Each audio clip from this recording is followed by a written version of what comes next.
夜色渐渐低垂，人们三三两两走进台北市客家会馆，来上他的课。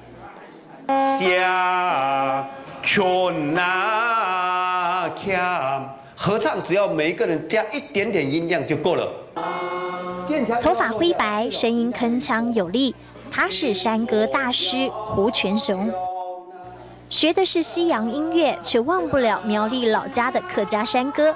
30多年前，他苦读研究传统民谣，最后靠自己填词谱曲到处教唱。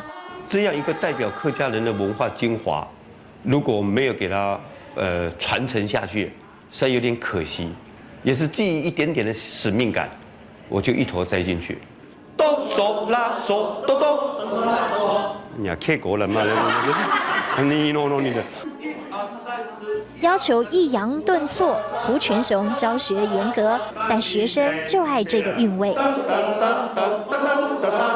会拿吗？不会。全校的山歌并不好听啊，对，我不喜欢，从来就没有想过说哪天去学什么山歌。哦，那听胡老师山歌，我觉得他就很有韵味，很好听嘛。学客家山歌的不只是客家人，还有闽南学生。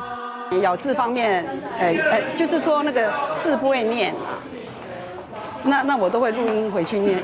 我为了这个听音乐，我跟我先生分房睡了。怕抓不准唱山歌的味道，学生带录音机录下原汁原味的教学。因为胡老师教山歌意境深远。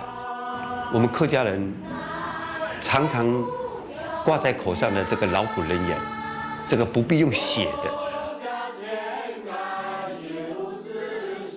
只要讲出来，大家都能懂的。而且很有哲理的，是不是可以用歌谣的方式把它唱出来？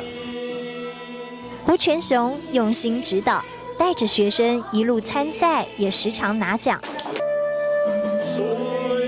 学唱客家山歌的学生几乎年过半百，七旬老翁也不为奇。但他们在胡全雄的栽培之下，学客家山歌10多年，每个都是胡全雄的得意门生。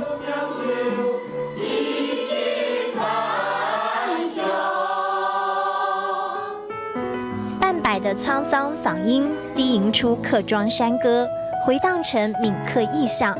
胡全雄又爱客家的新谱曲，在入夜的台北街头传唱着我的感动时刻。